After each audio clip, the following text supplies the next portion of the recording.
So we're talking about the principles of cybersecurity leadership for all business leaders. In your call, we talked about communication, and we talked about the opportunities for businesses, and we talked about law and the importance for leaders to be familiar with the cybersecurity laws. For any leader who has some type of cyber infrastructure, they want to be familiar with what those rules and regulations are that their business and their employees and they themselves need to follow. Another example we could provide is what our principle is to lead by example. Leaders, if they want their employees to practice cybersecurity and safe cybersecurity, they need to practice safe cybersecurity themselves. This isn't one of those do as I say, not do as I do kind of ideas. This is do as I say and do as I do. Examples that could be shared, there are many, but if a company and business is using dual-factor authentication, for example, leaders would certainly do well. What this entails is that we log into our account, and then before we can actually get to our account, we need to provide some other evidence, either through a code we get from a text or push from our phone or thumbprint or whatever it may be. We have to provide some evidence that we are in fact who we say we are to get into our data. Well, if a company starts that, it will not work as well if the leaders in the company are not actually practicing that and actually embracing the dual-factor authentication themselves. The leaders think they could just make their employees do it and then not do it themselves, then the employees are going to resist the efforts and find ways to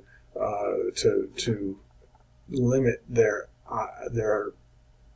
need to actually use those processes. Also, the more that leaders can participate in cybersecurity events and training events and show the support for those, certainly the better they will be. And just being involved in the cybersecurity training and showing that support for the training and for the policies and those sorts of things from above goes a long way. There's this notion that also about clean desk policies and that they started at the top. Now, it isn't necessarily just the desk itself that's clean, but those leaders at the top of an organization, and whether it's a large business or small business, they need to make sure their computers logged off and their computers shut down, and that they didn't leave any open files and they didn't leave any jump drives laying around, and that they truly show that they're practicing safety in their efforts to secure data, secure information, and secure the cyberspace that the business is responsible for.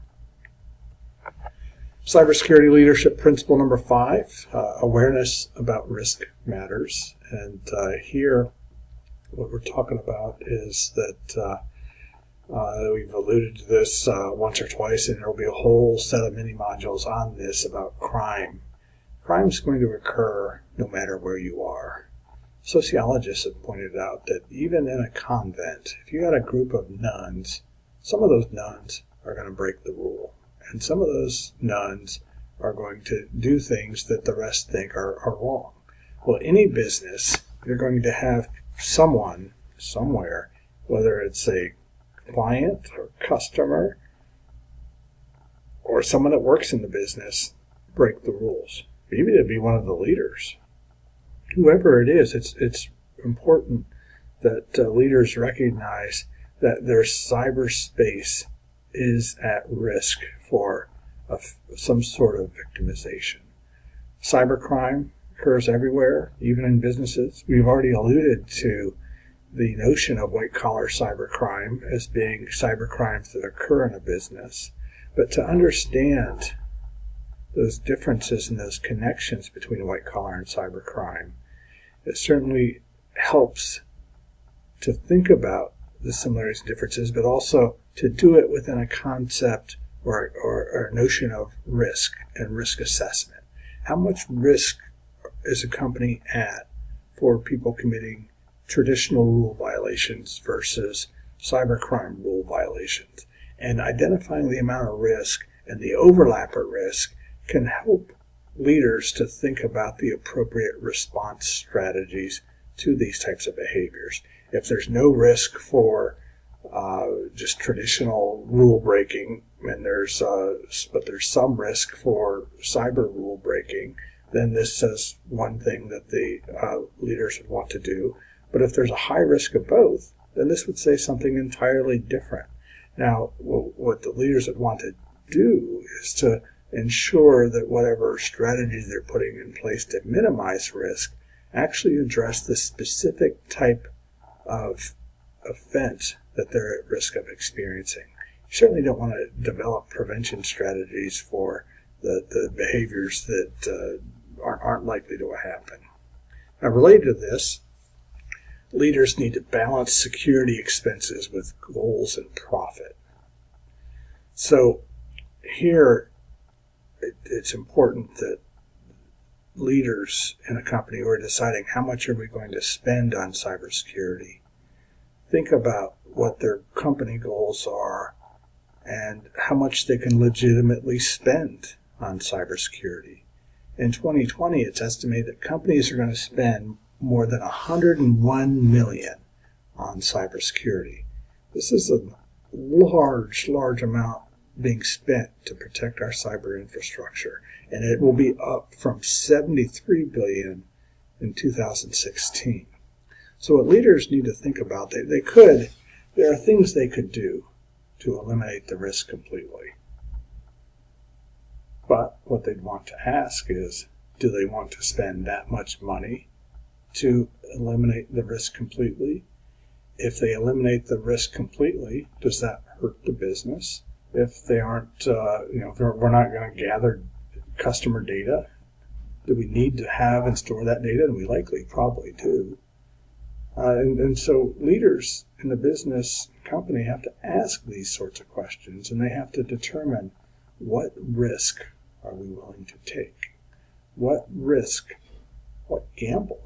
And it's an informed gamble. I mean, we don't want to make uninformed risk assessments, but we certainly realize that there's a certain point where leaders will have to decide this is the amount of money we're willing to, or the amount of resources we're willing to invest in cybersecurity.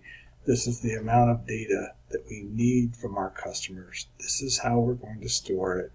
We'll know that there is a certain level of risk. What level of risk are we willing to tolerate and accept? Another principle is open doors policies are bad on the network. Now, clearly, open doors, we want clients, we want our leaders to hear about the open door and management by walking around and those sorts of things. And open doors certainly sound good in the office space, but they're not really that great in cyberspace. And what this one relates to for leaders is this notion again that they need to be familiar with what their chief information security officer, if they have one, or what someone is doing for them to make sure that they don't have a bunch of open doors on their network. Because as some security experts point out, what happens is the cyber offenders will, the example I've heard before is, imagine you have a burglar, and the burglar is going to walk around a neighborhood and knock on everyone's door and see which door is open. And they're going to break into the house that nobody's home at. But that's going to take a long time for that offender to walk around the whole neighborhood and knock on everyone's doors. It doesn't take as long, though, for someone to search a business's network and just try to find an open door into that business, into that computer system, into that infrastructure. This is related to, and you'll hear about this a couple of times in this class because it is so relevant and important to be familiar with, routine activities theory. Now, routine activities theory says that crime is more likely to occur when three things are present at the same time in the same place. Those three things are the motivated offender, the vulnerable target, and the absence of a capable guardian. Now, these principles or these elements, if they're together at the same time in the same place, crime will occur. One of those isn't present, crime won't occur. Now, the theories trace to Cohn and Felsen, who have suggested that the increase in burglaries in the 1960s that we saw was attributed to more 18 and 24-year-olds, which are the motivated offenders, more televisions in homes, which we had in the 60s than we'd ever had before, and the absence of a capable guardian was the vacant homes because women started entering the workforce. Now, if we take that sort of thinking and we think about it from a perspective about our business network, and leaders are thinking about the network that is part of their business, then what they want to realize is there are certainly motivated offenders knocking on their doors. There are motivated cyber offenders that are trying to get into virtually any business that has a network. So we know that the motivated offenders are there. We know that the network is vulnerable for having their doors knocked on. And so the whatever data they have, whatever information they're storing, whether it's economic information or personal information or data about that could be used to reverse engineer or social engineer and create opportunities for identity theft, whatever data they're storing is vulnerable. The absence of a capable guardian is an open door on the network. The absence of a capable guardian is an open door on the network. And we don't want open doors on our computer networks other than the ones that are absolutely necessary, because the more open doors there are, the more likely it is for leaders to have their cyber infrastructure intruded upon. So this is the principle, because if we can get leaders to think about the notion of cybersecurity the way that we might think about the notion of protecting the actual physical space, then they might be more prone to engage in cybersecurity initiatives and cybersecurity practices. But again, as we said, they have to make that decision about how much security do we want, how much security do we need, what are we going to pay for this security, and how are we going to go about providing the security so that we're able to make sure that we don't have too many open doors in our network. Closing the door, or closing the doors, closes the opportunities for crime, and then when motivated offenders, motivated cyber offenders, are targeting that network and knocking on that door, if the door is locked and they can't get in, that's a lot better situation than simply deciding not to store data or have information. Because as we know, the evolution of technology has required businesses to use and store data in ways that are different than they had done so in the past.